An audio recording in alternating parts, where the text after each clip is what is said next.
বিসমিল্লাহির রহমানির রহিম। আসসালামু আলাইকুম। খুবই দারুণ একটা বুটিক্স লোন নিয়ে চলে আসলাম। জাস্ট মিরর করা থাকবে, ডিজিটাল প্রিন্ট করা থাকবে, সুতোর কাজ থাকবে। বডি 75 এর মতো বানাতে পারবেন, লম্বায় 48 বানাতে পারবেন। এই হলো আপনার ডিজিটাল প্রিন্টের হাতাটা। জাস্ট অস্থির একটা থ্রি পিস। যার লাগবে আপুরা নাম, অ্যাড্রেস, ফোন নাম্বার দিয়ে অর্ডারটা দ্রুত কনফার্ম করে দিবেন। আমাদের পুরো বাংলাদেশে কিন্তু ক্যাশ অন হোম ডেলিভারিতে প্রোডাক্টটি যাবে আপনার হাতে। ডেলিভারি ম্যানের সামনে প্রোডাক্টটি চেক করে নেওয়ার সুযোগ হবে।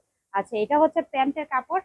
এই হবে আপনার ওড়নাটা। ওড়নাটায় কিন্তু টার্সেল করা থাকবে, সিল্কের মধ্যে ওড়নাটা পাচ্ছেন, একটু সিল্ক টাইপের ওড়নাটা পাচ্ছেন। কামিজটাও একটু সিল্ক টাইপের হবে, প্যান্টের কাপড়টা সুতির হবে। যার পছন্দ হচ্ছে স্ক্রিনশট দিয়ে ইনবক্স করবেন, পাইকারি দামে এই থ্রি পিসগুলো আমাদের কাছ থেকে নিতে পারবেন। নাম, অ্যাড্রেস, ফোন নাম্বার দিয়ে জাস্ট অর্ডারটা কনফার্ম করে দিন। নাম, অ্যাড্রেস, ফোন নাম্বার দিয়ে অর্ডারটা কনফার্ম করে দিন। মাশাআল্লাহ, অনেক সুন্দর। এই গরমে খুবই আরামদায়ক একটি থ্রি পিস। নাম, অ্যাড্রেস, ফোন নাম্বার দিয়ে অর্ডারটা কনফার্ম করে দিন।